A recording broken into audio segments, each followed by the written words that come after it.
आचार्य जी कहते थे, भरी भरी थालियां, भरे भरे झोले जब गुरुदेव के सामने आते थे, वो इसको देख करके लगता है हमसे ज़्यादा वैराग्य तो इन लोगों को है। इतनी बड़ी बड़ी राशियों की घोषणा कर देना समय पर क्या, थाली तो आज ही आ गई पहली, समय से पहले महाराज, समय से पहले आप हमारा वैराग्य देखिए। भरी भरी गड्डियों से कुछ भी दुनिया में वैभव इकट्ठा कर सकते थे, कुछ और घूम सकते थे, लेकिन वैभव का समय रहते सदुपयोग करके वहां तक पहुंच जाना और बिना पाप को स्पर्श किए यहाँ तक आकर के देव शास्त्र गुरु में अपने धन को लगा देना महाभाग्य है बंधुओं, महाभाग्य है। जिन लोगों ने ऐसा सौभाग्य प्राप्त किया उन सभी के पुण्य की हार्दिक अनुमोदना है। अब कुछ और आपके जो संकल्प शेष हैं उनको भी आप समय रहते पूरा कर लें, क्योंकि धन की सामर्थ्य खत्म होने में ज़्यादा समय नहीं लगता। आपकी धन की सामर्थ्य, आपके घर का पुण्य, आपकी प्रकृतियाँ अभी बहुत अच्छी हैं। आचार्य जी एक उदाहरण देते थे हम लोगों को, हमेशा कहते थे मूर्तिक और अमूर्तिक ज्ञान। आचार्य जी क्या कहते थे? मूर्तिक ज्ञान और अमूर्तिक ज्ञान संपन्न होता है जीव। मूर्तिक ज्ञान में क्या है? मकान कैसे बनाना है, शरीर स्वस्थ कैसे रखना है, पत्नी कैसी होनी चाहिए, गाड़ी कैसी होनी चाहिए। आदमी मूर्तिक ज्ञान का बहुत सुख भोगता है। जितनी चीजें मूर्तिक हैं संसार में आपको दिखाई दे रही हैं, इनसे आप बड़े भावित होते हैं। तो सबसे पहले तो मूर्तिक का ज्ञान हो और फिर मूर्तिक का सुख उठा लेना। मकान बनाया लेकिन सुख भी उठा पाएंगे जरूरी नहीं है। बनाने वाले सिर्फ मूर्तिक के ज्ञान संपन्न हो पाते हैं, उसका सुख नहीं भोग पाते। फिर गुरुवर कहते हैं इस मूर्तिक ज्ञान और मूर्तिक सुख के अलावा अमूर्तिक ज्ञान और अमूर्तिक सुख भी होता है संसारी प्राणी के पास। अमूर्तिक ज्ञान क्या है? वह अमूर्तिक ज्ञान है परलोक का दिखना, पाप पुण्य को अनुभूत करना, संवेदनशील होना, करुणावान होना। ये शब्द ऐसे हैं, इसमें कुछ दिखाई नहीं देता। संवेदनशीलता में क्या दिखता, पाप पुण्य में क्या दिखता, परलोक में क्या दिखता, लेकिन गृहस्थ के अंदर अमूर्तिक ज्ञान होता है और उस अमूर्तिक ज्ञान का सुख भोगने के लिए वो जो छोड़ सकता है, जहाँ छोड़ना है उसको पता है, वो उसको छोड़ता है और अमूर्तिक ज्ञान का अमूर्तिक सुख उठाता है। कल जब आप सभी लोग अपने त्याग धर्म को परिलक्षित कर रहे थे, उस वक्त आपकी आंखों का आंसू अमूर्तिक सुख का आंसू था। आप लोग के आंख से आंसू बह रहे थे।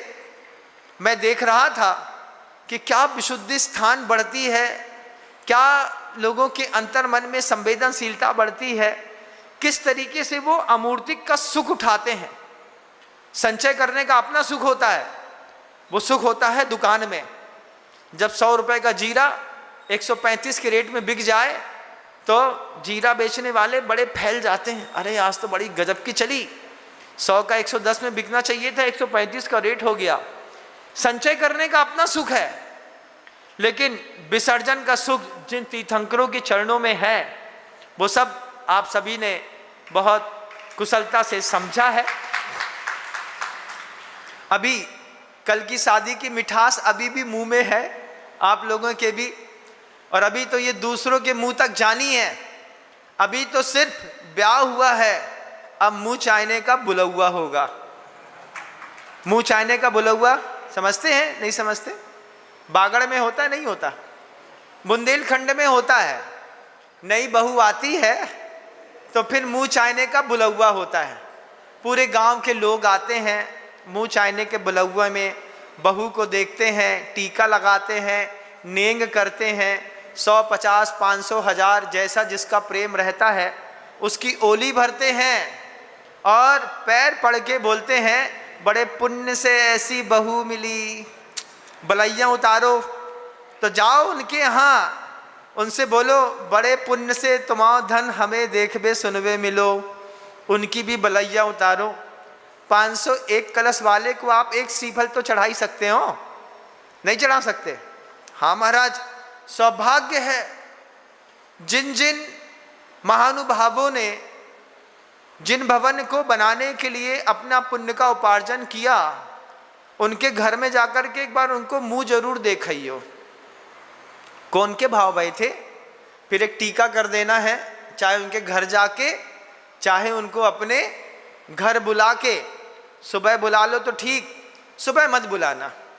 सुबह क्यों नहीं बुलाना महाराज? सुबह क्या होता है, रोटियां बनती हैं सुबह खाने में, उसमें घी थोड़ा कम डलता है। बाटी शाम को बनती है महाराज, उसमें पूरी कटोरी डूब जाती है। तो शाम को उनका निमंत्रण करो और फिर अच्छे से पहले भरपेट भोजन कराओ। भोजन कराने के बाद उनको टीका करो, चंदन करो, चीकट दो, तब जाकर के इस प्रभावना का माहौल घर घर होना चाहिए। कल से, आज से आपकी डीपी और स्टेटस में जिन पुण्यार्जक परिवारों ने धर्म लाभ लिया है, उनके शाम के सुबह के बुलौवे आपके घर में हो जाएं। पहला बुलौवा कहाँ होगा हमको नहीं पता, किसका होगा, लेकिन शुरुआत तो होनी चाहिए। फिर टीका चंदन हो करके फोटो खींच करके प्रथम पुण्यार्जक परिवार, द्वितीय पुण्यार्जक परिवार, तृतीय, चतुर्थ, पंचम, षष्ठम, वेदी, मानस्तम पुण्यार्जक परिवार, इनका हम अभिनंदन करके अपने परिवार को गौरवान्वित महसूस करते हैं। इस तरीके की जब अनुमोदना हर घर से मिलती है, दानदाता की मन की शक्ति और बढ़ती है।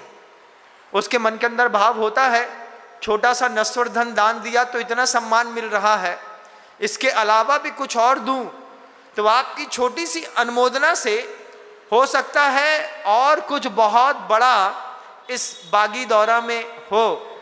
इसके लिए सबसे पहले आपको अनुमोदना का धर्म लाभ लेना है। जिन लोगों ने जिनबिंब रखने का लाभ नहीं लिया, उन लोगों को अनुमोदना का लाभ लेना है हर घर में। ये भी पंचकराणक की प्रतिष्ठा का एक हिस्सा है। इसमें ज़्यादा मेहनत लगती नहीं, दान देने में तो लाखों लगते हैं, बाटी खिलाने में क्या लगता है महाराज? कुछ नहीं, 150 ग्राम आटा, 100-150 ग्राम घी, अच्छा से उठ करके बढ़िया तिक्कड़ बना दी, बाटी बना दी।